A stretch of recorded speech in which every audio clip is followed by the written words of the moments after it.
Olá, boa noite. Vamos começar aqui. Vamos esperar aqui um pouquinho. E aí, hoje eu vou. Oi! E aí, tudo bem? Hoje eu vou falar aqui um pouquinho.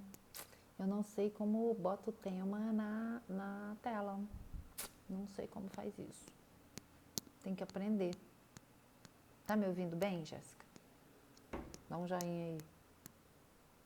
Maria, tá me ouvindo bem? Tá me ouvindo? Tá todo mundo me ouvindo aí, gente? Tá me ouvindo? Tô me ouvindo? Ah, então coloca pra mim, por favor, Jéssica, que eu não sei, que aí é melhor colocar, fixar aí o tema da live, né? Por favor. Ai, obrigada. Oi, muito legal você aqui. Obrigada, Giane. Muito show. Legal.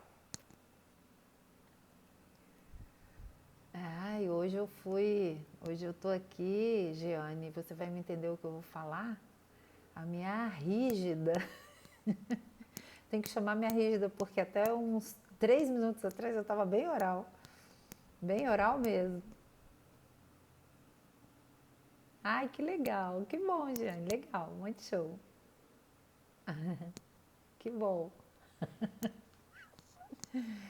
É bom porque você vai me dando força aqui, porque não é fácil. Não é fácil, não. A gente lidar com essa questão. Sim, a gente chama quem a gente quiser. É. Aí a gente tá agora, eu tô dando uma enroladinha aqui até todo mundo entrar. Oi, Vivi. Oi, Carla.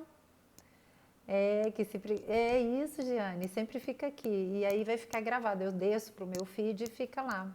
É bem legal. Oh, que legal! Quem tá aí? A Patrícia do Largo Sorriso ou é a Renata? Eu acho que é a Patrícia, né? Legal, muito legal. Hoje o tema vai ser bem legal. E antes de chegar aqui, eu tive um encontro no Meet com uma professora. Oi, meu amor! Ah, gente, ela é minha aluninha. Então, ela foi minha aluninha no terceiro ano, não foi, Viver? Aí eu tenho que estar aqui. Exato, tem que chamar a minha rígida, Giane, porque a oral, exatamente.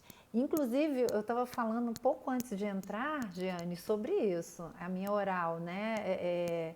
A gente se conecta muito com a dor do outro quando está fazendo isso daqui. E uma pessoa me procurou para que ela é analista corporal, é certificada, mas ela ainda estava meio perdida. E eu falei para ela assim: olha, começa procurando qual a dor que você conecta do outro. Isso é fundamental para você poder falar, transmitir com segurança tudo que você pratica e tudo que essa ferramenta tão poderosa te traz, né? E aí conectar com a dor do outro é muito importante. Bom, quem está aqui, eu vou falar um pouquinho hoje do tema, que é a questão da criança com TDAH, onde que a ferramenta de analista corporal pode ajudar. E eu costumava dizer assim, quando eu estava numa sala de aula inclusiva, que uma criança, seja lá qualquer laudo, uma criança é muito mais do que um laudo. Então, assim, não tem como você fazer com que aquela criança se desenvolva dentro de um processo cognitivo legal se você não se conectar com ela, não entender o que está acontecendo com ela. E o TDAH não é diferente. Então, assim, alguns alinhamentos eu preciso fazer aqui antes de tudo. Gente, olha, é isso. Eu fiz um alinhamento aqui, porque a Jeane vai me entender bem, né, Jeane? Meu pensamento acelerado e tudo, então eu fiz um scriptzinho aqui, tá aqui atrás, uma cola, tá bom? Primeiro alinhamento que a gente vai fazer é o seguinte: o formato do corpo, gente, traz a sua história de vida, a sua história, as marcas, né, que ficam registradas no seu corpo.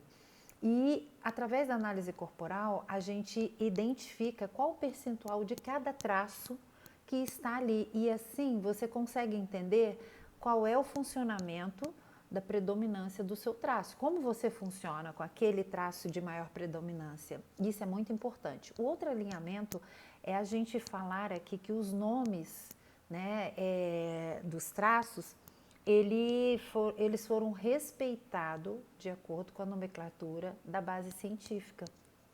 Entende? Então, o psicopata e o masoquista não tem nada a ver com qualquer comorbidade ou qualquer coisa que você viu em filme, não é o psicopata aquele filme, não é isso. Isso é muito importante a gente entender isso, certo? Bom, então agora a gente vai falar um pouquinho do TDAH. E eu vou falar bastante de um estudo de caso aqui, uma criança que eu tive de TDAH, né, um aluno muito legal, a minha experiência com ele me marcou para o resto da vida, foi bem interessante. Gente, olha só, 20% das crianças com TDAH que apresentam algum laudo, isso, Jeane, é isso aí mesmo, ninguém precisa ficar preocupado com os nomes que a gente vai usar dos traços de caráter aqui, não tem nada a ver com o que vem em filme ou qualquer coisa nesse sentido. Bom, 20% das crianças com TDAH, elas não vão apresentar qualquer problema, qualquer performance de defasagem de aprendizado na escola.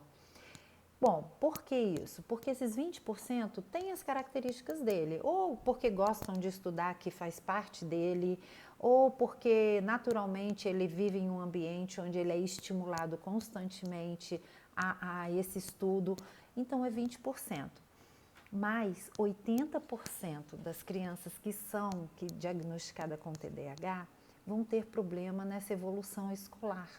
Vão apresentar qualquer situação nessa evolução da escola.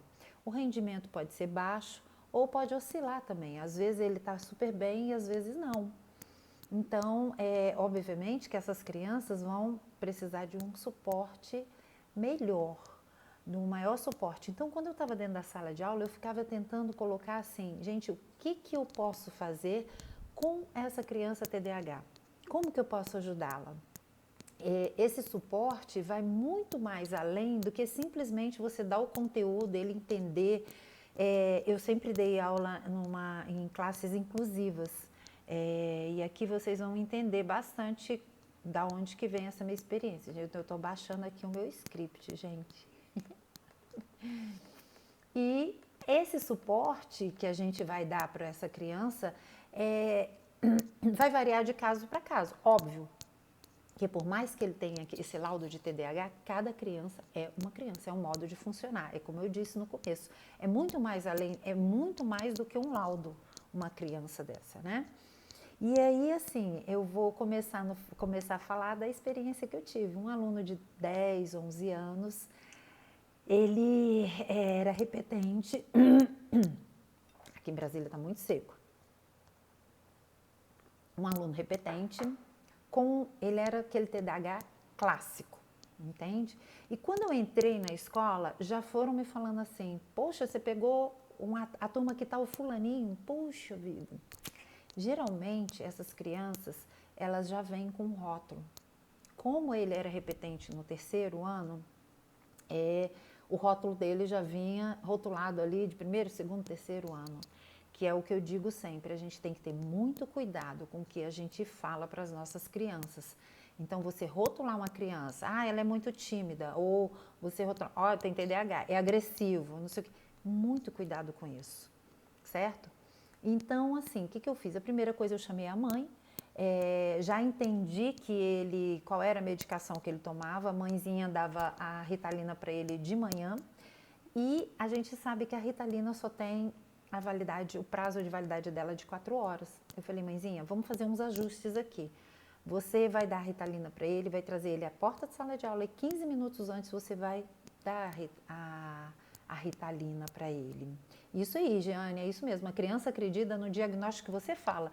Imagina assim, o professor e os pais, nessa fase, eles são referenciais de vida para ele. Então, você imagina o peso que ele carrega, se eu como professora ou se eu como mãe e falo para ele assim, você é TDAH, você é tímido, você é isso, aquilo, outro. Então, esses rótulos, eu sempre tive muito cuidado com isso.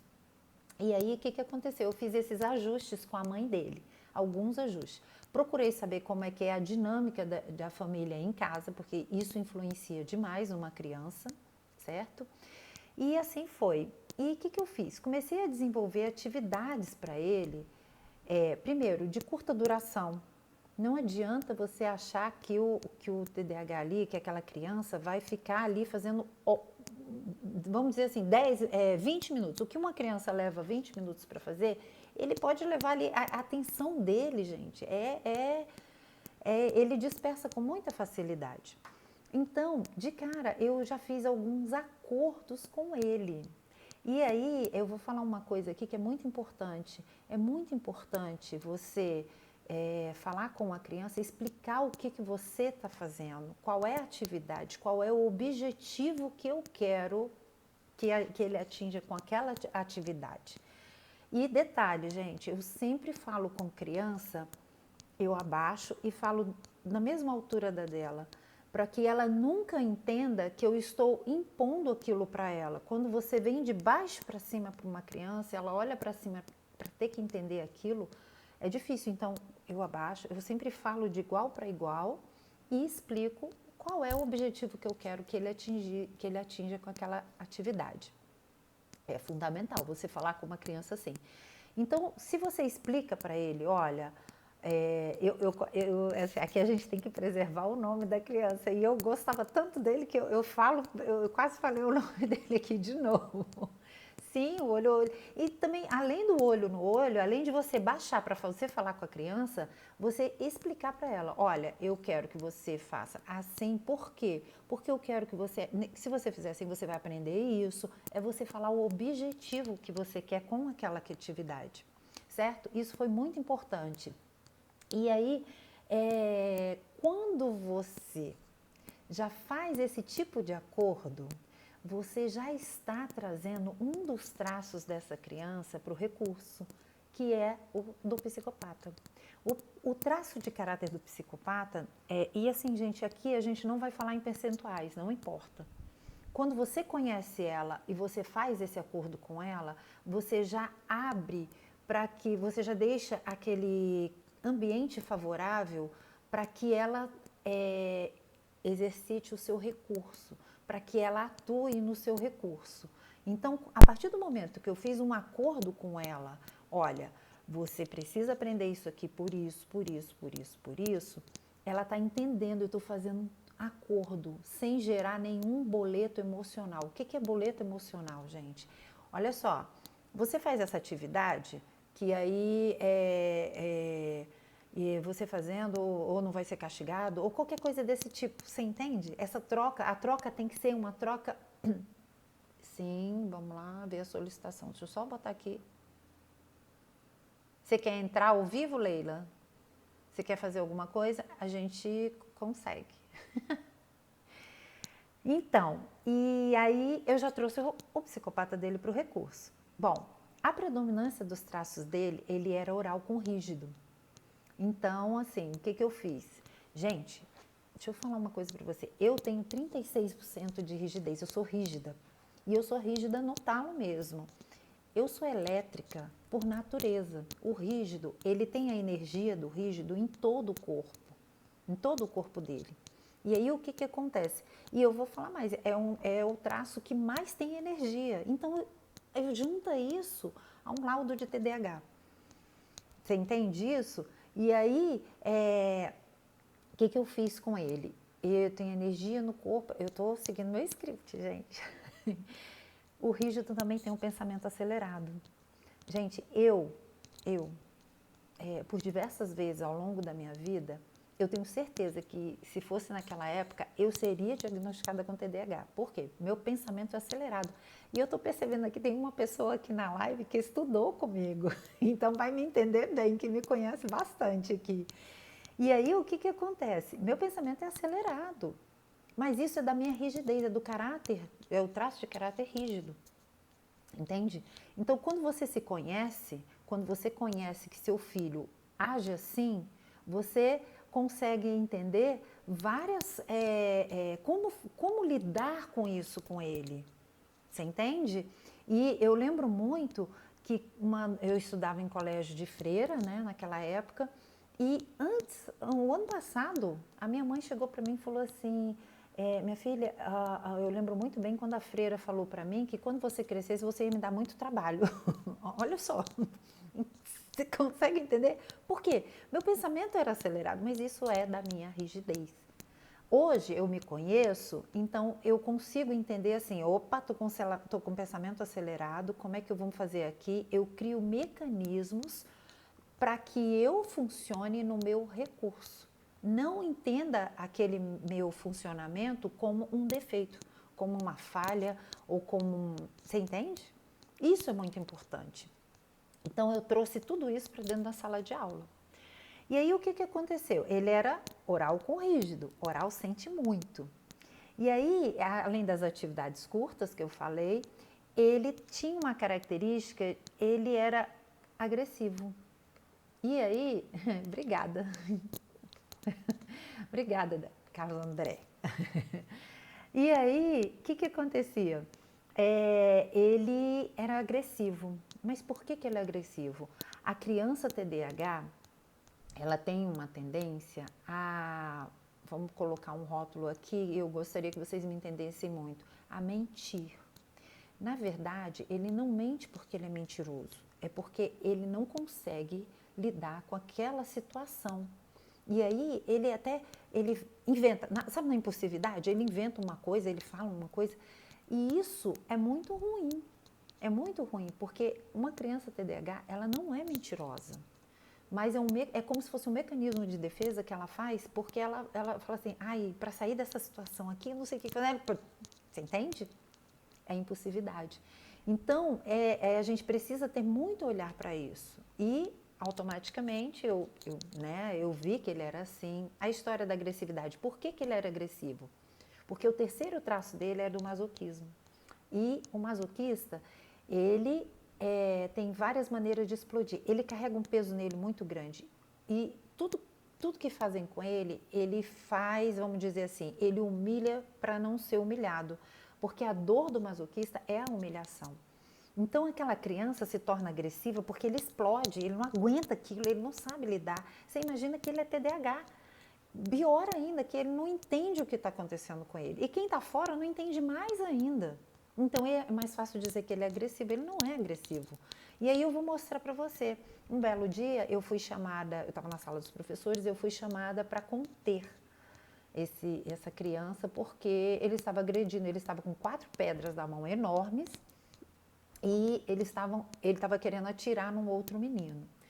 E aí eu entrei na roda, imagino a escola inteira, por quê? Porque ele já era rotulado como agressivo.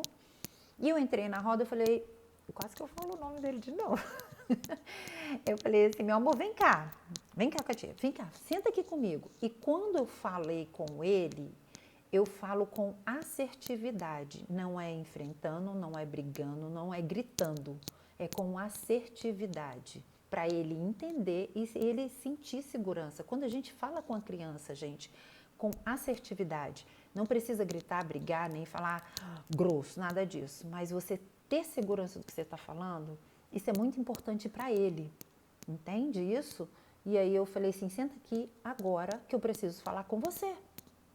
E pelo incrível que pareça, na escola eu era a única pessoa que entendia ele. Aí ele sentou, a gente sentou no meio fio, e eu falei, o que aconteceu? Olha o que aconteceu.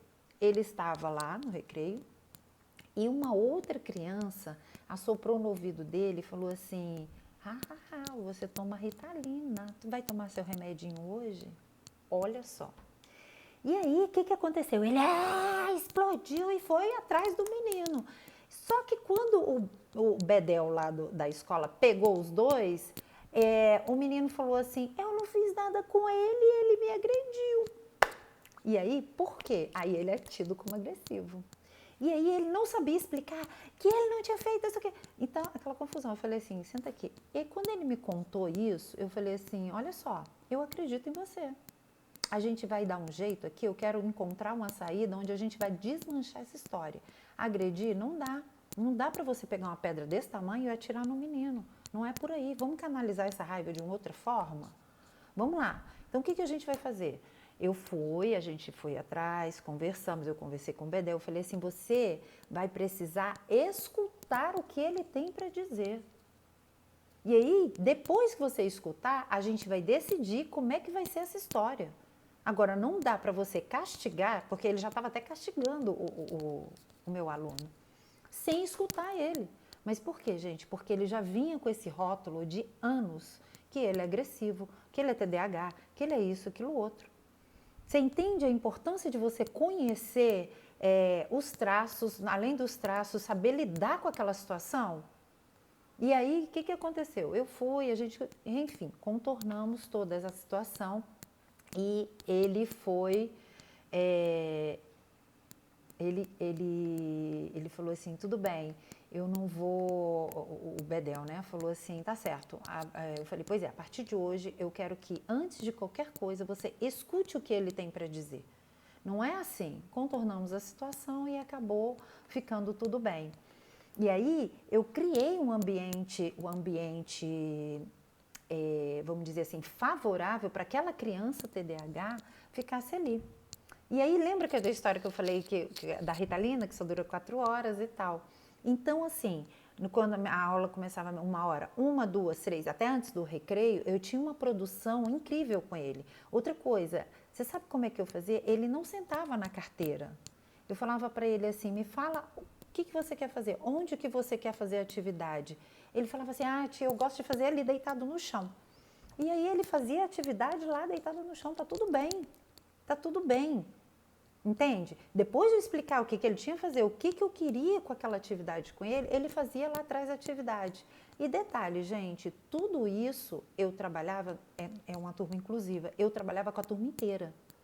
Eu explicava para a turma também, olha, tia, eu posso ficar ali com ele? Eu falei, não, você não pode ficar ali atrás com ele, não é porque você não possa fazer atividade no chão, mas sim por quê? Porque se eu deixasse as outras crianças fazer com ele, ia distrair, ia tirar a atenção dele, que é a grande situação do TDAH. Entende a importância de você conhecer como que a criança funciona? O que acontece com esses traços? Como que é que eu vou lidar com esses traços de caráter daquela criança? E aí, a questão da mentira, a questão de você rotular, fica tudo mais fácil de você entender. O objetivo era que ele aprendesse. Exatamente. É muito mais fácil eu fazer com que, eu entendendo o funcionamento dele, aquela situação melhore. Entende? E aí, assim, você imagina que uma mãe, a partir do momento que ela entende como o filho dela funciona, lidar com ela em casa, ela também vai conseguir criar um ambiente favorável para que aquela criança consiga se desenvolver de uma forma saudável. Muitas vezes a gente age, né, sem entender, sem saber, até porque, gente, eu entendo muito, eu gosto muito de trabalhar a família e eu costumo dizer isso. Quando você vê uma criança com qualquer tipo de atitude que você não entende, você pode ir atrás, qualquer comportamento, que a raiz está na família, está em casa. Por quê? Porque ela só vai mostrar o que ela está vivendo, entende? E aí uma mãe ter essa clareza, essa consciência de como o seu filho funciona, automaticamente ela tem um controle da situação. E é o que a gente precisa numa situação dessa, para poder ele ser um adulto saudável. Entende isso? Agora, uma outra coisa, gente, que eu falo muito. A partir do momento que você cria esse ambiente saudável para essa criança, eu fico pensando assim, outro dia eu fiquei pensando assim, antigamente, e aí tem uns amigos aqui na live que vai entender, antigamente eu era, quem mora aqui em Brasília principalmente, eu era moleca de quadra. O que é moleca de quadra, gente? Eu desci, por que antigamente não tinha tanto esses laudos, essas coisas, e hoje tem também? E o que influencia nisso tudo? Antigamente a gente descia para debaixo do bloco e aí vamos brincava de pique-bandeira, vamos dizer assim. o pique-bandeira, automaticamente, nessas brincadeiras, eu já tinha que me virar. Eu já tinha que me virar longe da minha casa. O que é isso? Eu tinha que encontrar soluções para aqueles conflitos ali, para pegar a bandeira do outro lado, eu tinha que raciocinar como é que eu ia passar pelo fulano, eu tinha que correr. Ou seja, a gente corria, a gente brincava, a gente raciocinava, a gente lidava com as nossas frustrações. Por exemplo, até na hora de tirar o time, eu queria ficar naquele time, mas não, eu tive que ficar nesse, meu amiguinho, tu vai ter que ficar nesse, entende? Isso daí é o quê? Aprendendo a lidar com frustração. Hoje em dia, o que acontece? As crianças têm muita informação com facilidade, chega muitas informações pronta para eles. Na tela do celular, na TV, em todos os sentidos, a informação chega muito pronta para ele. E detalhe, muitas informações. Entende isso? E o que acontece? Vamos lá, vamos imaginar a cena. A criança joga bola no joguinho, beleza. Mas ele está jogando bola, ele até grita gol, né? Ele está raciocinando ali. Né? Então, o que acontece? A cabeça dele está no jogo? Tá. Ele está tendo que pensar sobre conflitos, sobre não sei o quê, como passar de fase, não sei o quê. Tá, beleza. Só que antes, gente, a gente tinha uma descarga muscular. Essa energia, essa coisa que acontecia aqui na cabeça, a gente corria, ela saía, a gente tinha descarga muscular, ela tinha para onde ir.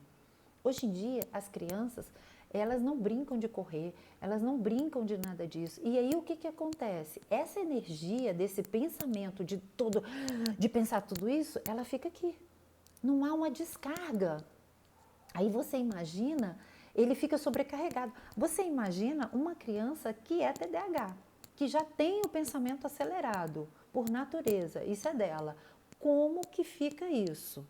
Ela não descarrega, a energia dela está aqui. Então acontece mais ainda, fica muito pior tudo isso. Então é muito interessante a gente saber disso. Olha, gente, isso é tão incrível, essa questão da descarga muscular, que há uns 2 anos atrás eu tive uma criança que ele estava na hipótese, sendo avaliado ainda, na hipótese de TDAH. E aí o que aconteceu? Era festa junina, e eu fui ensinar a dança. E aí, gente, a dança começava 2 passinhos para lá, 2 passinhos para cá, eu ensinando para a turma. Gente, eu vou falar aqui numa boa, e eu vou imitar aqui, mas não é assim nada demais. O menino, quando ele ia para lá, assim, ele torcia até a boca. Eu jurava que ele estava tendo alguma coisa ali. E eu falava assim, gente, por que ele fez isso? Porque ele não... Aí você vai conhecer a dinâmica da família. O menino não corre, não pula, não anda de bicicleta, ele não faz nada, ele não consegue. Ou seja, aquela energia do menino está toda na cabeça. Você consegue entender isso? E quando é para coordenar corpo e mente, não vai. Óbvio que não vai. Entende isso? E ele estava sendo ainda investigado nessa hipótese do TDAH. E por isso que eu digo, essa descarga muscular é muito importante mesmo.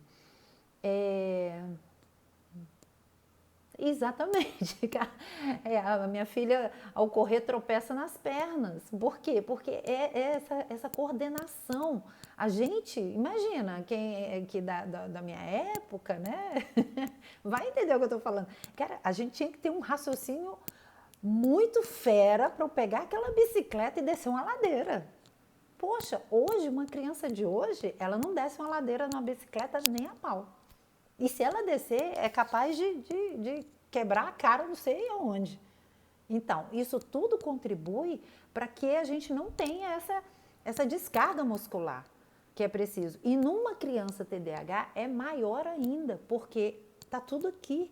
Está tudo aqui. O pensamento dela já é acelerado, está tudo acelerado aqui dentro. Entende isso? É a mesma coisa assim, gente. Voltando a esse aluno, além de tudo, para trabalhar o traço de rígido dele com o oral, primeira coisa, eu fazia algumas brincadeiras e jogos, né, com conteúdo, onde ele liderava. Porque ele era líder, líder, sim, sabe quando a criança é líder nato? Ele está ali, a liderança dele. Além do mais, ele era rígido, ele gostava de aparecer. Então, assim, ele aparecia, mas tudo isso, gente, eu entrava em acordo com ele antes. Eu fazia acordos com ele, para poder botar os traços dele no recurso. Ele deixou de ser TDAH? Ele amenizou? Não, ele continuou. Só que foi a maneira como eu encontrei de alcançá-lo. Você entende? De fazer com que aquela situação dele, entendendo como ele funciona, aquele acelerado assim, de não prestar atenção, de não sei o que, não sei o que, não sei o que, fosse amenizado, canalizado. E outra coisa, eu costumo dizer, não cobra o que você não pode dar. Então, assim, eu não podia cobrar para que ele ficasse 5 horas dentro de uma sala de aula, quietinho, olhando, prestando atenção, fizesse a atividade que eu queria e tal. Não dá, não dá. Então, assim, até a hora do recreio, que era o horário onde a Ritalina dele fazia efeito também, você acaba casando todas as situações, né? Todo aquele contexto daquela criança, ele rendia, gente, impressionante, coisa que ele não rendeu durante anos ali. Inclusive, nesse ano que eu dei aula para ele, ele passou. Ele não foi repetente, ele não repetiu nem nada, eu consegui avançar com ele, porque eu consegui alcançar o funcionamento daquela criança. Por isso que eu digo isso, assim, a análise corporal, essa ferramenta que a gente tem, ela tem um alcance imenso nesse sentido, de você conseguir entender como a criança funciona. Entende isso? E saber lidar com ela nos momentos difíceis, nos momentos que ele está sentindo. Ele tinha oralidade também, você imagina que a criança oral, ela sente muito. E aí ela junta com aquela cena que eu falei para vocês, que o menino sussurrou no ouvido dele e ainda ficou mentindo e ainda culpou, ele não sabia como reagir. O tanto de emoção que tinha dentro dele, além da emoção, a questão do pensamento acelerado, de... chega até a cansar, entende? A gente, imaginando a cena, cansa mesmo. E aí é isso. Eu estou olhando meu script, gente, que eu falei que eu tinha aqui um script muito legal. Eu costumo dizer muito assim, geralmente a mãe é o modelo de família, né? É assim, vamos lá, a questão do TDAH, eu vou falar aqui, vou entrar um pouquinho num assunto e gostaria que vocês interpretassem, se alguém tiver alguma dúvida pode perguntar sobre o que eu vou falar aqui agora. O TDAH, ele é o quê? É a falta de ordem, é a falta de foco, não é isso? Beleza. Vamos lá agora numa dinâmica de família, pai e mãe. A mãe é aquela multitarefas. Nós, mulheres, a gente consegue fazer milhões de coisas ao mesmo tempo, não é isso? Beleza. O homem, o pai, ele é aquele, ele não consegue fazer milhões de coisas ao mesmo tempo, mas ele é aquele que bota ordem, que bota foco. E o lado emocional da questão do TDAH está muito ligado ao lado paterno, talvez a falta. E aí, a falta do paterno, muitas vezes, o que acontece? Ele vai direcionar, canalizar toda essa coisa dele como modelo de referência, referencial. Quem? A mãe. A mãe, ela é multitarefa, ela faz tudo. Então, quem que também está ali fazendo? Ele está também mexendo com este lado emocional.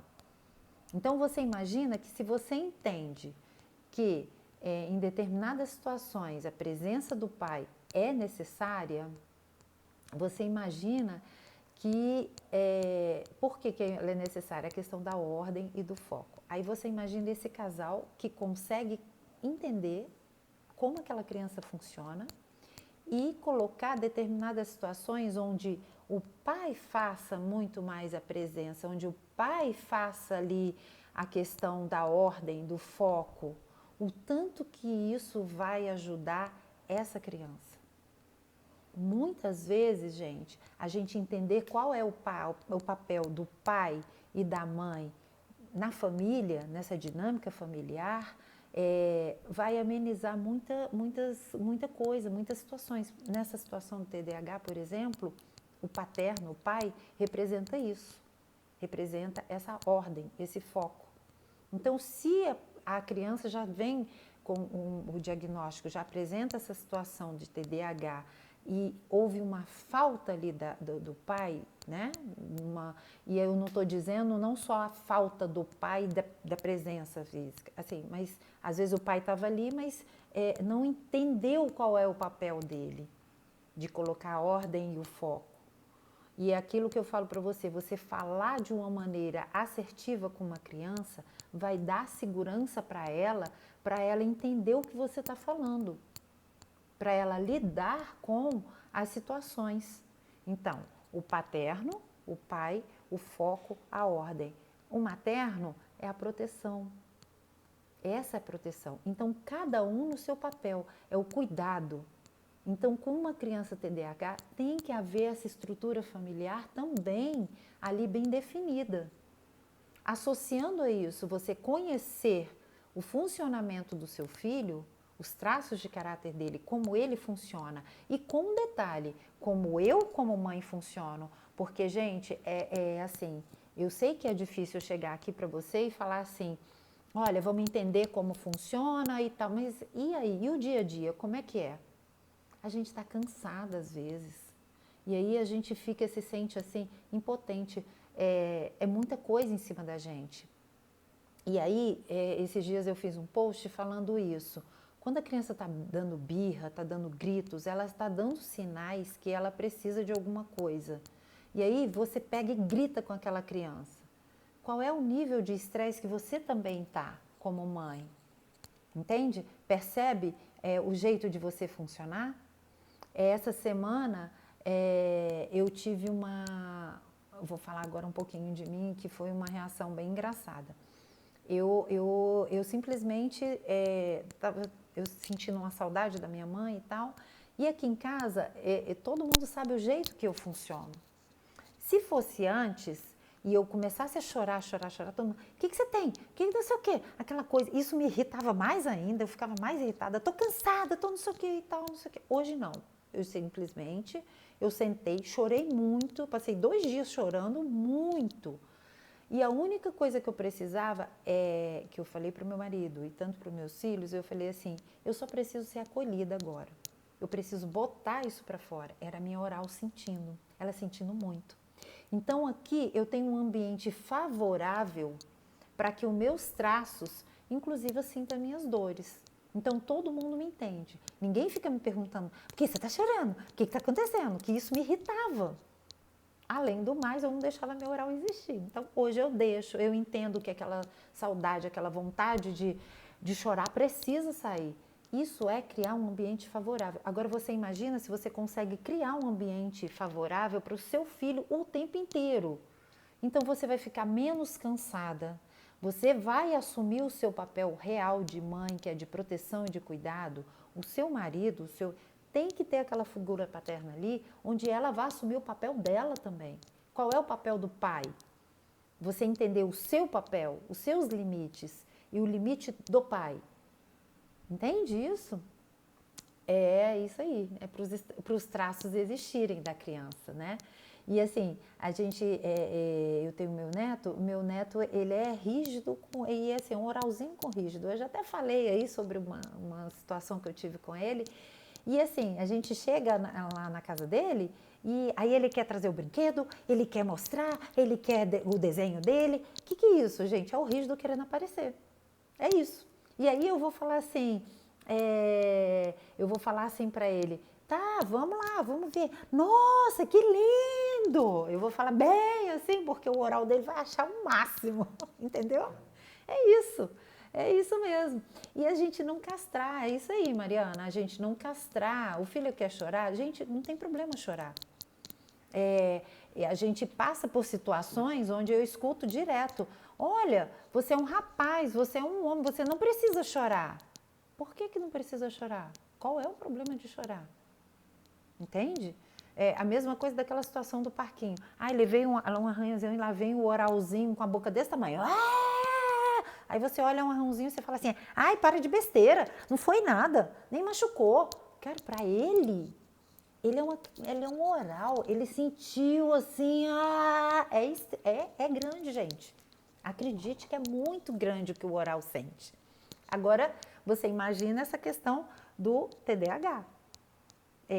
Ninguém acredita, ele é rotulado, aí ele é agressivo, ele não tem esses momentos de compreensão, você não entende o que acontece com ele, é foco, é isso, aquilo outro, vai ficar lá gravada assim a live, tá? E é isso, então assim, olhar para uma criança TDAH eu acho que eu acabei aqui. Sim, é muito interessante eu falar isso. Nós, mães, nós, pais, a gente tem uma mania de procurar culpados. E na nossa história não existe culpados, gente. O que existe é responsabilização. Você se responsabilizar pelo que é seu, pelaquela situação. É isso. Não existe culpados. Então não é culpa sua, é culpa do pai, é culpa da mãe. Não existe culpados. São responsabilizações. E é aquilo que eu digo. Cadê o papel? O papel de cada um. A gente entender qual é o nosso papel. Você o pai é aquele pai provedor, que eu te falei, da ordem, do foco. Então, qual o momento, aonde a gente vai poder ali naquela dinâmica de família, entender que horas que eu vou agir com meu filho, qual é esse momento? Isso vai ajudar 1000%, vai amenizar essa situação do TDAH, do dia a dia dele, entende? Quando você tem um ambiente favorável para que tudo isso aconteça. E para ele tudo é importante ao mesmo tempo, exatamente. É exatamente isso. O choro dele é aquele arranzinho de nada, ele é ali, é agora, não interessa. Ele é grande aquele choro dele, entende? O sentir dele é muito. Imagina que esse é meu aluno que eu fiz aqui, né? Que eu dei um exemplo, era oral, rígido e masoquista, né? Os 3 traços predominantes dele.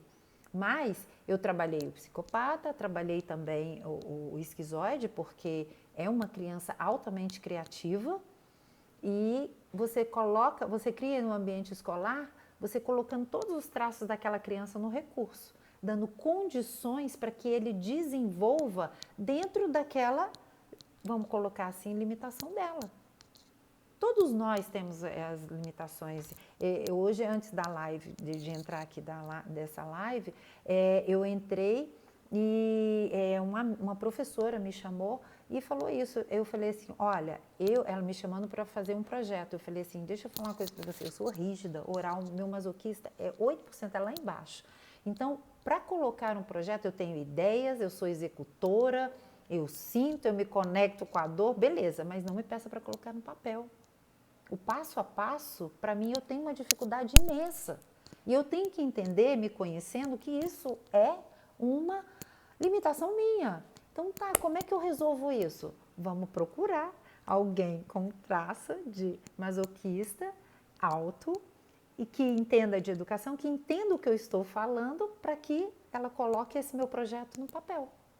Isso é entender, isso é você saber se conhecer e saber o que você está ali, da sua limitação, qual é a sua habilidade, qual é o seu recurso. E aí eu vou focar em quê? Na minha criatividade, na minha execução. E tem aqui o masoquista desenvolvendo meu projeto. É assim, entende? É a mesma coisa que eu falei para ela, uma pessoa para trabalhar comigo tem que entender o que eu estou falando. E aí, vamos lá, eu fiz uma análise, uma pessoa que está trabalhando comigo, que cuida das minhas mídias, para poder ela entender o que eu estou falando. E assim a gente consegue, dentro das limitações de cada um, vamos se completando. Essa que é a importância de você se conhecer, certo? Bom, gente, é isso. Espero que eu tenha ajudado bastante, né? E essa questão do TDAH em sala de aula, sim, é muito importante eu falar uma coisa aqui. Eu desenvolvi atividades durante desse longo tempo específicas para cada traço de caráter, pensando, né, em cada traço de caráter. Então, quando você faz isso, você alcança como aquela criança aprende, entende? Então, você consegue alcançar de uma forma muito ampla, muito genial tudo isso. Então, é é isso. A gente, acho que quinta-feira a gente está querendo fazer uma live bem legal. Estou querendo trazer um estudo de caso com a psicopedagoga, que eu acho legal, porque essas situações, tudo bem, entender tudo isso, mas como aplicar no dia a dia, né? Tanto mãe, quanto na escola, como professor, como tudo isso. Como é que a gente vai fazer isso? E aí eu vou procurar sempre trazer algum tema nesse sentido para vocês, beleza? Então, até a próxima. Muito obrigada a todos que estiveram aqui. E aí é isso. E vai ficar gravada a live, tá legal? É isso. Obrigada, Jeane. Legal, muito bom. Obrigada mesmo. Obrigada, Leila. E assim, Leila, assim, tudo que você quiser, você pode me procurar que a gente tem aí assista a live no comecinho que vai ter uma coisa bem legal aí pra você, tá bom? Beijo. Boa noite, gente.